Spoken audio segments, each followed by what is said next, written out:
दुनिया में इस वक्त 7.5 अरब लोग हैं। इन 7.5 अरब लोगों में सिर्फ एक शख्स है जिसे मेडिकल साइंस ने दुनिया का खुश तरीन आदमी डिक्लेयर किया, the happiest man of the earth. ये एक आम नॉर्मल शख्स है, मेरी और आपकी तरह नॉर्मल शख्स। लेकिन इस शख्स को 1991 से अब तक 28 साल से दुख, गम, हसद, नफरत और गुस्सा महसूस नहीं हुआ। इस पर 12 साल तहकीक हुई। मुख्तलिफ औकात में इसके सर पर 256 सेंसर लगाकर इसे चेक किया गया, लेकिन इसके दिमाग में टेंशन और डिप्रेशन का मामूली सा केमिकल भी नहीं था। ये अंदर से मुकम्मल खुश और मुतमईन इंसान था। 1991 में इसके उस्ताद का इंतकाल हो गया। इसके दिमाग में उस वक्त 1972 के बाद पहली बार दुख का पहली मर्तबा केमिकल पैदा हुआ था, जबकि ये इसके अलावा हर वक्त खुश और मसरूर रहता है। अब सवाल यह है कि क्या ये शख्स कुदरती तौर पर ऐसा है, और क्या कुदरत इसके दिमाग में स्ट्रेस केमिकल पैदा नहीं करती? जी नहीं। यह शख्स 1972 तक खौफनाक डिप्रेशन और उदासी का दायमी मरीज था और यह खुदकुशी के बारे में सोचता रहता था। अब दूसरा सवाल यह है कि यह शख्स फिर happiest man of the earth कैसे बन गया, और क्या हम भी इस फार्मूले पर अमल करके दुनिया के खुश तरीन इंसान बन सकते हैं? जी हां, हम भी बन सकते हैं, लेकिन हमें इससे पहले इसकी कहानी सुननी होगी। मैं इस कहानी की तरफ आता हूं, लेकिन इससे पहले अगर आपने अभी तक हमारा चैनल सब्सक्राइब नहीं किया तो आपकी स्क्रीन पर इस वक्त यह निशान नजर आ रहा है, आप इसे पुश कर दीजिए, और यह कोने में घंटी का जो निशान है आप इसे भी प्रेस कर दीजिए। यह चैनल इंशाल्लाह आपकी हर मामले में रहनुमाई करेगा। दुनिया के खुश तरीन शख्स का नाम मैथ्यू रैकर्ड है। यह फ्रांस का शहरी था, यह आजकल नेपाल में रह रहा है। इसकी कहानी दूसरी जंग अजीम के खात्मे से शुरू होती है। फ्रांस ने उस जंग में बहुत नुकसान उठाया था।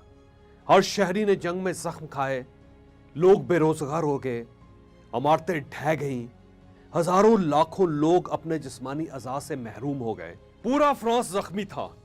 मैथ्यू रैकर्ड ने इस फिजा में आंख खोली। यह 15 फरवरी 1946 को मशरकी फ्रांस के एक छोटे से कस्बे में पैदा हुआ। वालिद फिलासफर था और वह एक इंतहाई हसास तबीयत का मालिक था। वालिद के दिमाग पर जंग ने गहरे असरात छोड़े थे। वो हर वक्त उदास रहता था। फ्रांस में उस वक्त शायद ही कोई शख्स खुश हो। लोग उदासी की चादर के नीचे जिंदगी गुजार रहे थे। मैथ्यू रैकर्ड का पूरा बचपन इस उदासी में गुजरा।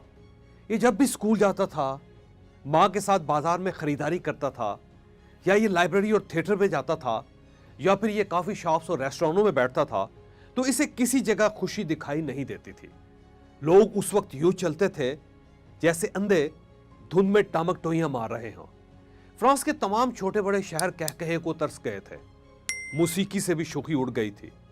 मैथ्यू इस माहौल में परवान चढ़ता रहा, यहां तक कि उसने 1972 में मॉलिक्यूलर जेनेटिक्स में पीएचडी कर ली। यह अमली जिंदगी में आ गया। यह फोटोग्राफी के जुनून में मुब्तला हो गया। यह फ्रीलांस फोटोग्राफर बन गया और उदास चेहरे और गमजदा फिजा को कैमरे की फिल्म पर उतारने लगा। इसने इस दौरान दोस्त भी बनाए, गर्लफ्रेंड्स भी बनाई, रुपए पैसे भी इकट्ठे किए, घर भी बनाया और गाड़ी भी खरीदी। ये एक नॉर्मल जिंदगी गुजार रहा था। इसके पास सब कुछ था, घर, गाड़ी, पैसा, गर्लफ्रेंड्स, काम और दोस्त, सब कुछ। लेकिन मैथ्यू रैकर्ड की जिंदगी में इसके बावजूद किसी चीज की कमी थी। यह अपनी जात में एक खला महसूस करता था। यह खुश नहीं था। यह महसूस करता था कि यह किसी कीमती चीज से महरूम है। कोई है जो इसकी जात में शामिल नहीं।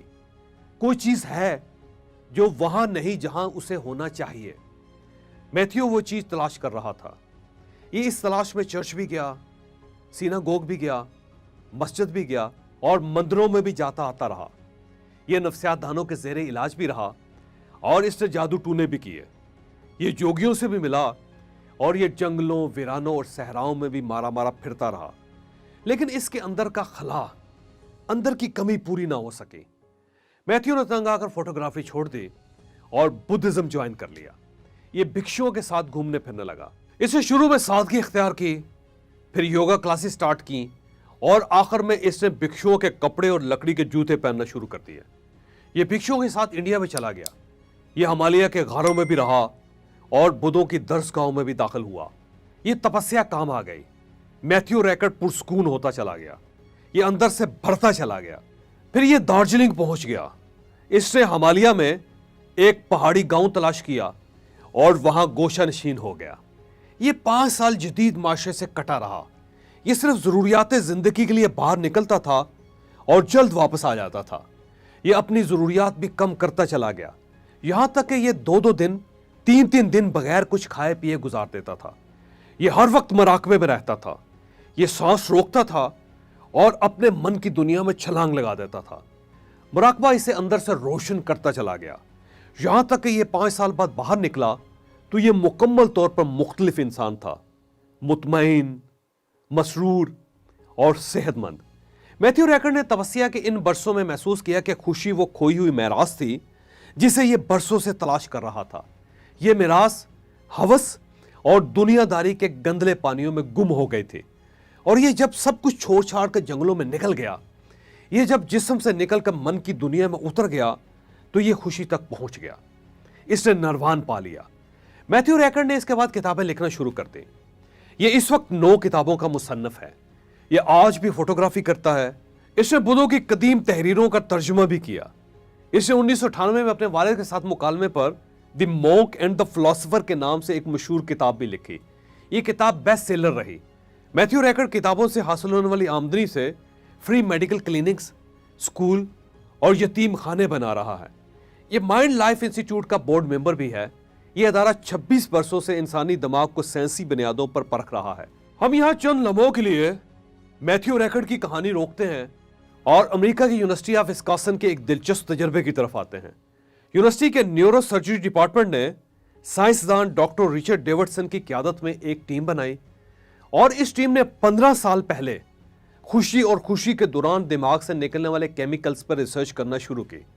न्यूरोसर्जन्स के यूनिट ने इन 15 वर्षों में हजारों लोगों पर तजर्बे किए। तजर्बात के नताइज हैरानकुन थे। बस डॉक्टरों को मालूम हुआ कि मुराकबा करने वाले लोग आम लोगों की निस्बत ज्यादा मुतमईन, खुश और सेहतमंद होते हैं। यह भी मालूम हुआ कि हम में से जो लोग दूसरों के लिए हेल्पफुल साबित होते हैं वो ज्यादा अच्छी जिंदगी गुजारते हैं। और यह भी मालूम हुआ कि खुले दिल के लोग आम लोगों के मुकाबले में ज्यादा खुश होते हैं। यूनिवर्सिटी ऑफ विस्कॉन्सिन ने मैथ्यू रैकर्ड पर भी तजर्बा शुरू कर दिया। यह 12 साल न्यूरोसर्जन्स के तजर्बात का हिस्सा रहा। डॉक्टर ने हजारों बार इसके खून के नमूने लिए, इसके दिमाग की हजारों फिल्में बनाई और इसके सैकड़ों जिस्मानी टेस्ट किए। ये इन तमाम तजर्बात के दौरान खुश, मुतमईन और मसरूर पाया गया। डॉक्टरों को 12 साल के दौरान मैथ्यू रैकर्ड के जिस्म और दिमाग में दुख, उदासी, गुस्सा और रंज का कोई केमिकल नहीं मिला। यह 100% मुतमईन और खुश इंसान था। यह एक हैरानकुन बात थी। लिहाजा डॉक्टरों ने 12 साल की तहकीक के बाद मैथ्यू रैकर्ड को दुनिया का खुश तरीन इंसान डिक्लेयर कर दिया। यह खुशी का टाइटल हासिल करने वाला तारीख का पहला इंसान है। यह एजाज आज तक किसी इंसान को हासिल नहीं हो सका। दुनिया भर के लोग मैथ्यू रैकर्ड से जब भी खुशी का राज पूछते हैं तो यह मुस्कुराकर जवाब देता है, खुशी का फार्मूला 5 आदतों पर मुश्तमिल है। आप ये आदतें अपना लें, आप भी खुश हो जाएंगे। पहली आदत सेल्फलेस होना है। हम जब तक अपनी जात के गिर्द घूमते रहते हैं, हमारे अंदर उस वक्त तक मनफी केमिकल्स पैदा होते रहते हैं और हम गमज़दा रहते हैं। चुनांचे आप अगर खुश रहना चाहते हैं तो आप अपने बजाय दूसरों के बारे में सोचना शुरू करते हैं। आपके अंदर खुशी के केमिकल पैदा होने लगेंगे। दूसरी आदत, आप अपने अंदर दूसरों के लिए हमदर्दी और खैर खाही के जज्बे पैदा करने शुरू करते हैं। आप लोगों के बारे में हमेशा अच्छा सोचें, आप अंदर से खुशी से भर जाएंगे। तीसरी आदत मुराकबा है। मैथ्यू रैकर्ड का कहना है कि मैं शुरू में सिर्फ 15 मिनट मुराकबा करता था। मैं खुद को 15 मिनट के लिए तमाम मनफी ख्यालात से पाक कर देता था। मैं अपना मन खाली कर लेता था और उसके बाद उसमें मुस्बत ख्यालात भरना शुरू कर देता था। मैंने देखा, मैं पहले परेशानियों, दुखों और तासुफ से आज़ाद हुआ और फिर मैं हसद, लालच, गुस्से और खौफ के चुंगल से निकल गया। मैं जूं जूं खुद को हल्का फुल्का महसूस करता गया, मैं तू मुराकबे में इजाफा करता चला गया, यहां तक कि मेरे जिस्म में मनफी केमिकल्स खत्म हो गए और मैं दुनिया का खुश तरीन इंसान डिक्लेयर हो गया। मैथ्यू रैकर्ड 3 किस्म के मुराकबे करता है, कंपैशन, ओपननेस और एनालिटिक। ये अपने दिल में पूरी दुनिया के लिए हमदर्दी पैदा करता है, फिर अपना दिल पूरी दुनिया के लिए खोल देता है और आखिर में पुरसुकून हो जाता है। चौथी आदत, आप गम से बचने की ट्रेनिंग लें। आप खुद को हर वक्त गम से बचा कर रखें।